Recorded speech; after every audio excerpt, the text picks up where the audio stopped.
Happy Friday and happy Fridays with Fidelman. It is Friday, July 12th, 11th or 12th. I'm Cheryl Fidelman and performance artist and life coach. And today's topic on Fridays with Fidelman is the sacred versus the secret, or secret versus the sacred. So I want to define as I would define secret and sacred. So a secret is something that sometimes it wouldn't even occur to us to say it because it's so locked in the many corridors of our mind. And it's sort of these things that we hold that are locked in the corners of our mind that we wouldn't even occur to speak, on some level is running the show. It's repressing us. It's keeping us from fully opening and connecting and exposing ourselves because we have these secrets that are locked in with shame. They're locked in with embarrassment. They're locked in with just like rules around appropriateness, like it wouldn't be appropriate to share this thing, or people are going to judge me if I share this thing. It happened long ago in my life, so maybe I should just lock it away and not ever speak it. And so we have these sort of like lock boxes in our mind. And I think it's detrimental to not open them. So that's how I would define secret. Sacred is something that is special to us. It almost has some level of vulnerability and divine power. And I think which we call sacred is something that has some divine power to it. And it's special to us. And it's something that we will give to only those that we feel will treat it like we want them to treat it. So something sacred, a sacred story, or a sacred piece of our lives that we want to share, we'll share it with those that we feel safe with. Maybe an intimate partner that we feel very safe with, a friend, a family member, a coach, a therapist, and we will open up these sort of sacred, special pieces of ourselves and share these stories. And then it goes from sacred to offering. Like, I'm going to share this part of myself because I feel that if I share this part of myself, it will offer something. My intention is to offer, to contribute, to share common ground with people, to let people know that this thing happened to me, and I'm not the only one, and you're not the only one. And also, this thing happened to me, and I'm not embarrassed, and I'm not ashamed about it. It's just what happened. And a lot of the stories in my life have moved from secret to sacred to offering, because in my work, it's important to me to share my life. Like in these videos, you've heard me share about my childhood and relationships that I've been in, and my sex life in the past, and the sort of traumas and tribulations of all of that stuff. And I share that with my clients and in my work and in these videos in order for people, so that people can relate. I share my human experience in order to form connection with those that are listening, connection with themselves, to help eradicate their own shame and embarrassment, and also to form connection and to help in healing. Because when people are mirrored and they say, oh, that thing happened to me too, I feel that too, I've experienced it too, it helps their secrets move from secret to sacred.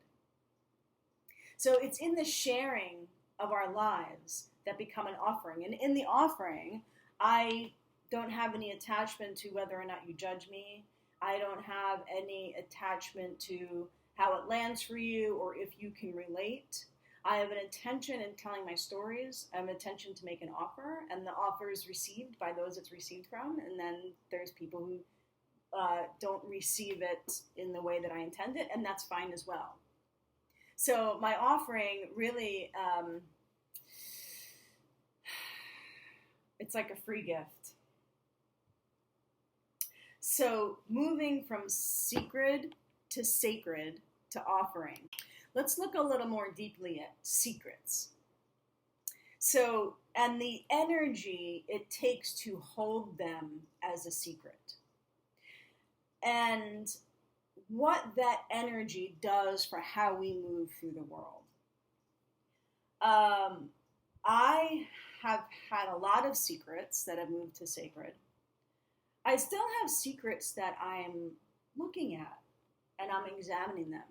And I'm looking at what is holding on to this secret, sucking from the potential of my life. I know that when I was in a narcissistic, codependent, stronghold, sexually abusive, and traumatic relationship, in which I've shared a lot in these videos about that relationship, nobody knew that I was in that relationship. I mean, they knew I was in that relationship, but nobody knew what was happening. And I found myself being fake. Like, oh, this is my boyfriend, or this is my person, and we would go out places and I would introduce him and I would act like this is great.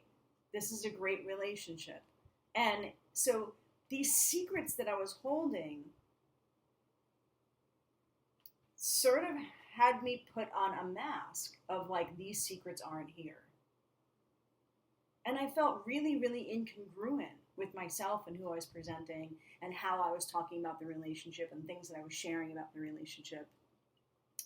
So having that secret while I was in that relationship was sucking the potential of connection that I had with other people because I wasn't telling them the truth of what was going on with me.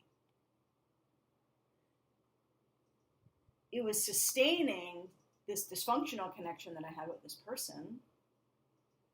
And it was stunting the level of really true connection that I can have with other people. And also within that relationship, it was like a lot. Well, it got to the point where I pointed out a lot to that boyfriend that this relationship is like fucked up and dysfunctional. But there was a long time where I was with him, and it was like it was both a secret to both of us.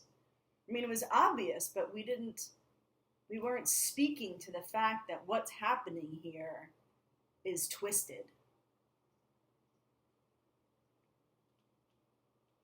So that's interesting. The secrets amongst yourself, the secrets that you have in relationship with another person that you're both kind of holding and not pointing to, and how the secrets inside of relationships can have you not really face the reality of your relationship because you're thinking and hoping it should be something else, and what it really is, you're just keeping secret.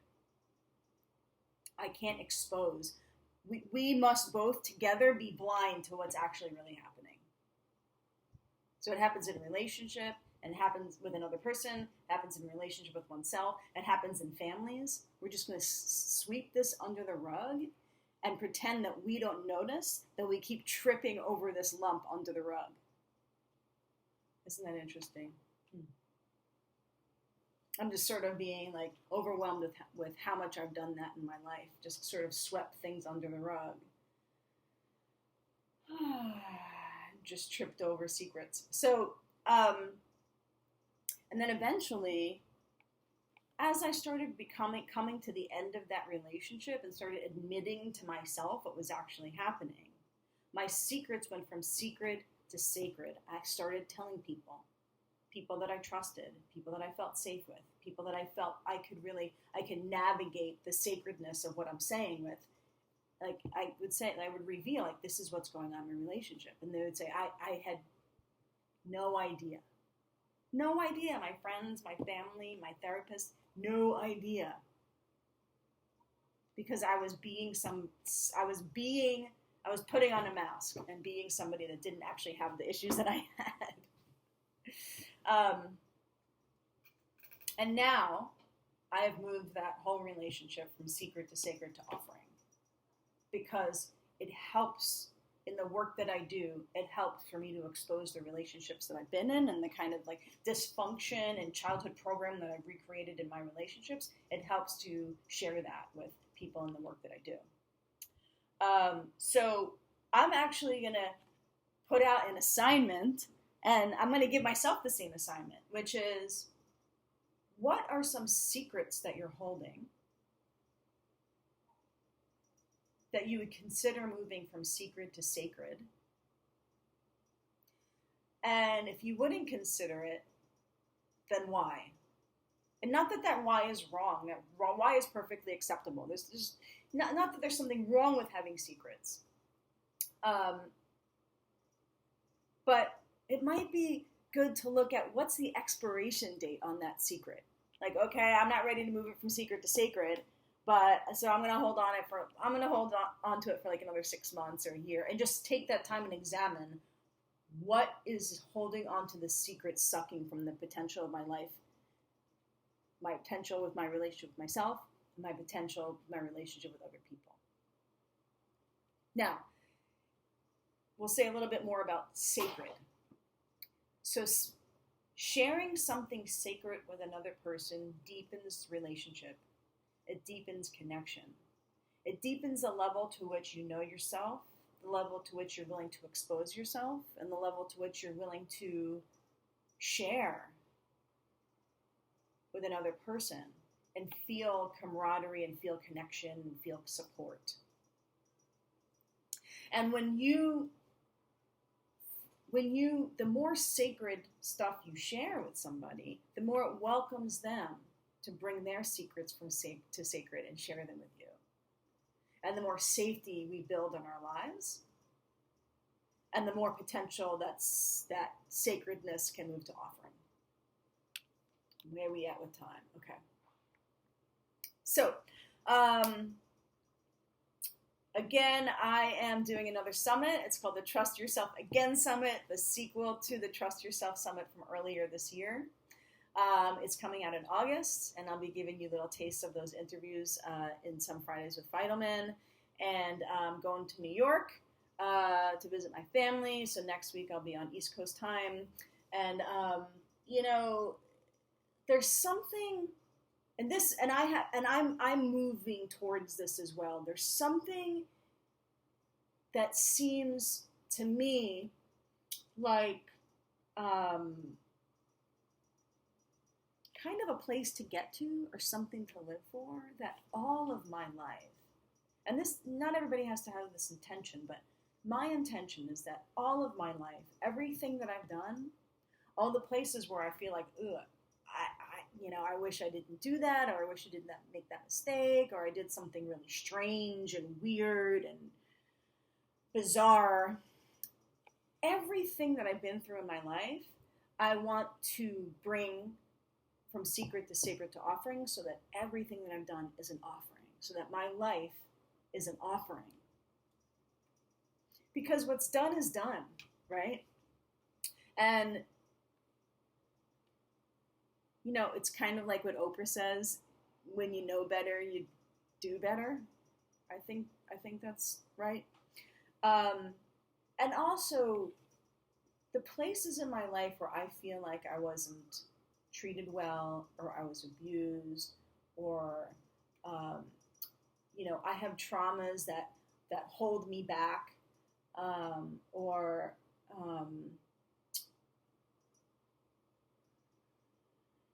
some really dark stuff that happened in my childhood. It's kind of easy to hold those things as a secret, because it's like, why would I want to speak that? Why would I want to go back to that time? But speaking it releases it, as if we all have stories that we're standing on. We all have amazing, brilliant, bizarre, strange stories that we're standing on. And if we release them, then they no longer have a hold on us. Right? Like, we've all been on a wacky, interesting journey. And I think that we have more of a potential to recreate and move forward in the future if we release these stories from the past. And when I say release them, I just mean developing the ability to speak them. It doesn't necessarily mean it releases our trauma around it, or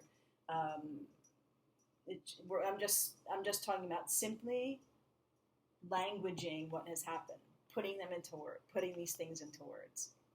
And the more stories we tell about ourselves, the more we realize, like, oh my God, everybody has a story. And everybody's had screwed up things that's happened to them. And everybody has things that they're ashamed of and embarrassed of. And the commonality of all of us having a bumpy, interesting, many-phased life is